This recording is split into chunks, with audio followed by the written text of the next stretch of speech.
وده كان طبقنا النهاردة، العيش التورتيلا اهو. يلا بينا مع بعض نعرف هنعمله ازاي.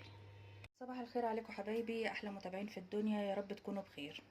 يوم جديد ووصفة جديدة. النهاردة وصفتنا عيش التورتيلا.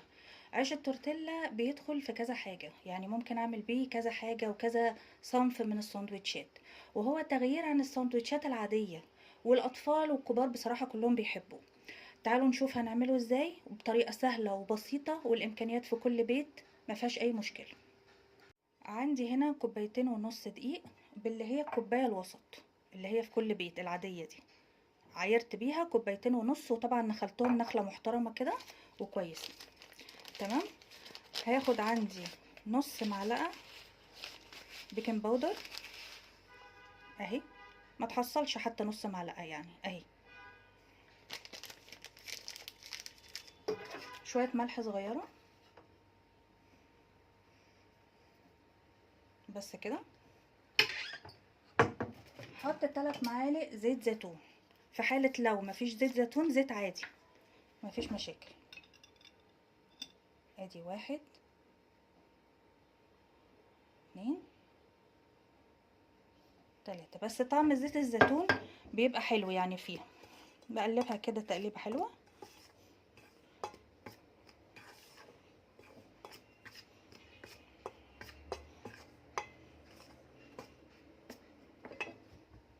احضر معايا كوبايه ميه دافيه، هي دي بس كل الامكانيات اللي احنا قلنا عليها، بالاضافه لكوبايه ميه دافيه من كوبايه لكوبايه وربع، بس على حسب ما تعجن معاكي طبعا، على حسب نوع الدقيق. نوع الدقيق اللي هو دقيق لجميع الاغراض. تمام كده. بس نبتدي بقى نعجن بيها. نستخدم ايدي افضل.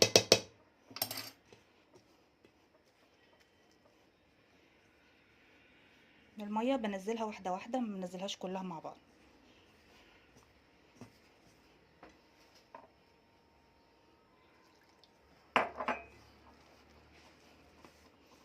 مش محتاجه عجانه لان الموضوع سهل قوي يعني.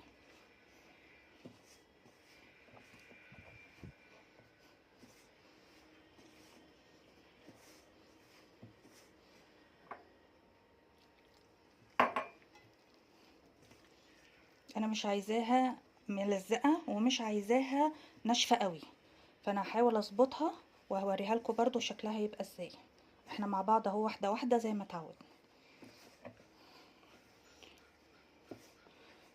هتبتدي تتلم بس لسه برضو.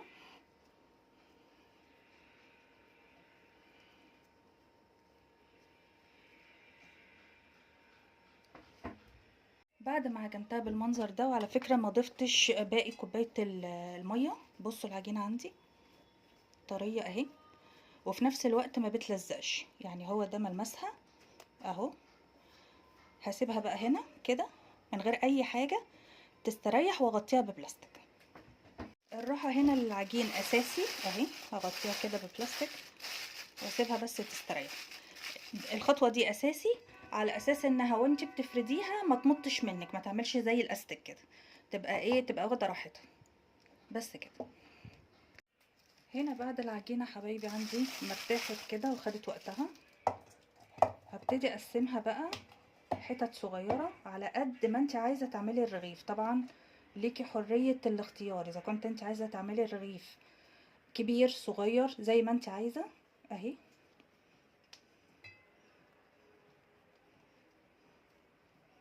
انا بشوف الحجم ده مثلا، ده حجم، ممكن تعملي اكبر زي ما انت عايزه، وزي ما الطاسه عندك برضو ايه هتقضي. العجينه حلوه اهي معايا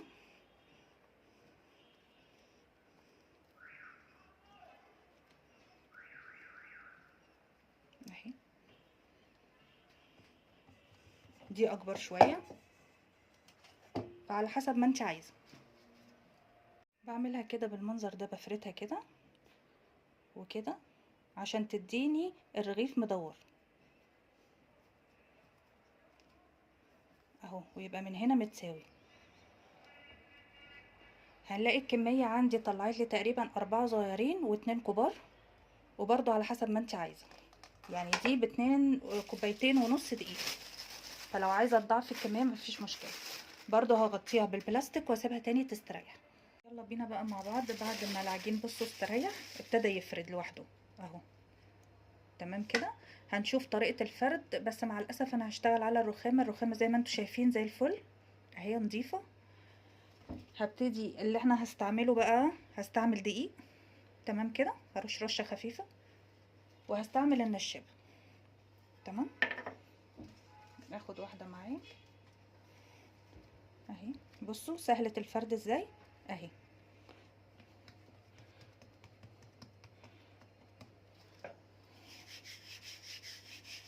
بعمل النشابه كده عشان ما تلزقش.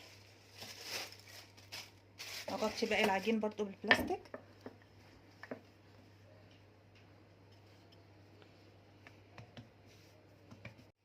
هفرد كده، احاول اخليها مدوره.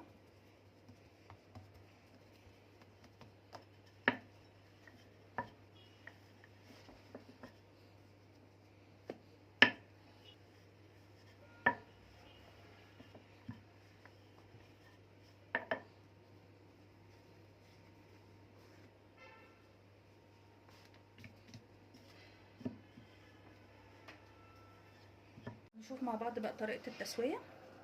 وانا هنا جبت طاسه مفيهاش اي حاجه، طاسه مفيهاش اي حاجه على النار بس كده. لا هندهن زيت ولا هندهن سمنه ولا هنعمل اي حاجه. هستناها لغايه ما تسخن قوي. باخد الرغيف بتاعي احطه كده بالمنظر ده. استنى عليه خالص. هنلاقيها هنا ابتدت تعمل فقاقيع كده. اقلبها كده. بصوا هو كده هيبتدي يستوي. اقلل النار شويه.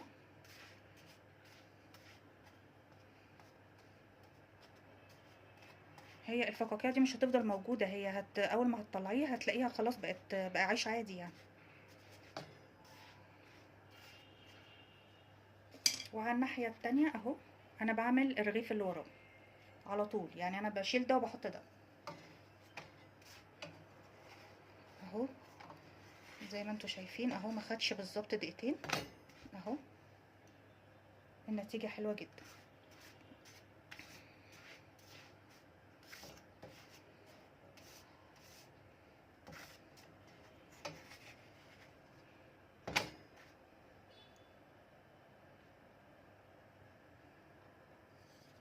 كده اول رغيف عندي طلع اهو طري اهو زي ما انتوا شايفين. وهغطيه بفوطه ناشفه كده لغايه ما اخلص باقي الكميه اهو بالمنظر ده. اجي للرغيف التاني برضو نشوفه مع بعض. ارقه على قد ما اقدر.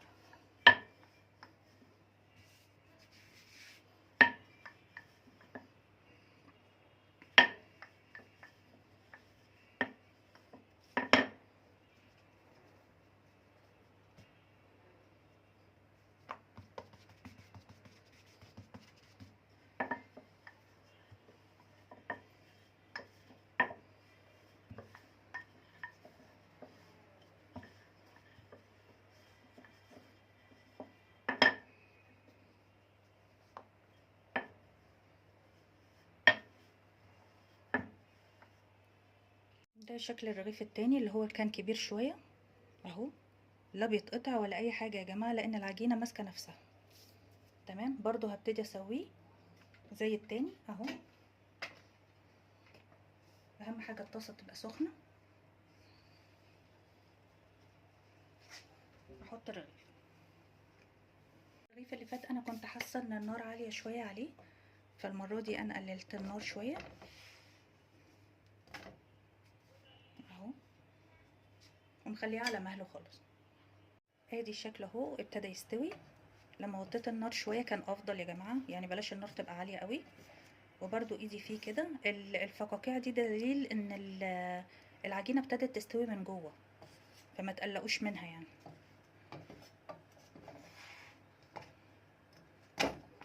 اهي طريقه سوا سهله خالص مفيهاش اي حاجه. ادي النتيجة النهائية لعيش التورتيلا اهو، زي ما احنا شايفين طري اهو. والموضوع يا جماعة مش مستدعي ان احنا نجيبه من بره وندفع فيه فلوس قد كده، وفي الاخر برضو ما انتش ضامنه النظافه بتاعته، لكن في البيت بامكانياتك بحاجتك انت بتعمليه، فانا بشوف ان ده افضل. من ناحيه تانية هوريكم برضو افكار جديده للحشوات اللي ممكن نحشيها فيه. خليكم معايا وهنشوف احلى حشوات مع بعض. حابه هنا اديكوا فكره كده للحشوه، حشوه زي بتاعت بره بالظبط. هنا فراخ كريسبي، انا مقطعاها رفيع كده ومحمراها. الفراخ الكريسبي موجوده طريقتها عندنا في القناه، ولو عايزين نعملها لكم تاني اكتبولي في الكومنتات. وبطاطس محمره، تعالوا نشوف هنعملها ازاي مع بعض. بجيب العيش بتاع التورتيلا اللي عندي، احط حته حلوه كده. الفراخ الكريسبي جميله يا جماعه، كنا عملناها مع بعض قبل كده. احط بطاطس طبعا على حسب الرغبه. البطاطس ما كنش محمراها قوي يعني، يا دوب بصوا هي واخده ايه اللون الذهبي ده، بس ما بزودش عليها قوي على اساس برضو انها ايه هتستوي معايا تاني، هوريكم هنعمل ايه، فانا مش عايزه ازود عليها السوا قوي. احط كاتشب طبعا، ممكن مايونيز، ممكن اللي انت عايزاه حطيه. في ناس بتحط طحينه، في ناس بتحط توميه، براحتك خالص.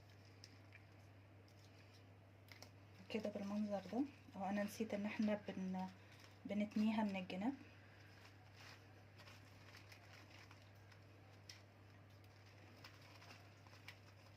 هبتدي الفها كده.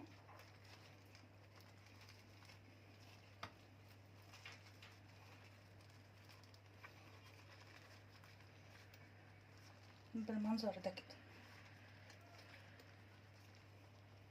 اتاكد بس انها ايه مش هتفك مني. نشوف مع بعض واحده تانية اهي، مش هاجي بقى ناحيه الجناب علشان القفله بتاعتها اهي.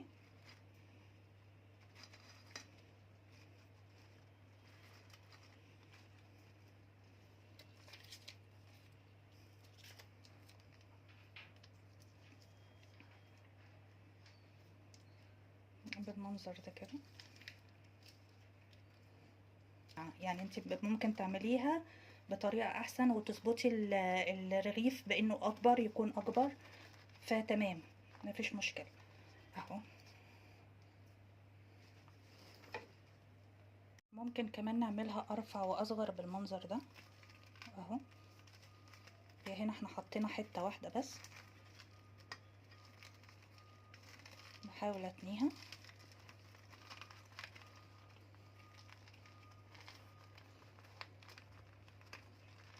اهي بالمنظر ده. فطبعا سمكها بيبقى على حسب الرغبه وزي ما انت عايزه. في بس تركايه صغيره انا عايزه اقول لكم عليها، لو انتوا حابين الساندوتشات طريه تمام مفيش مشكله هتتاكل كده. لو انتوا حابين فيها سنه قرمشه شويه ومحمره شويه زي اللي بتتباع بره، هقول لكم على طريقه. بحط نقطتين زيت كده في الطاسه، بدهنها كده، هتديكي نفس النتيجه بتاعت بره بالظبط، مفيهاش اختلاف. نقفلها بس، ونخلي بالنا ان الموضوع ده ما بياخدش اكتر من ثواني يا جماعه، عشان بس الحاجه ما تتحرقش منكم. بحطها كده.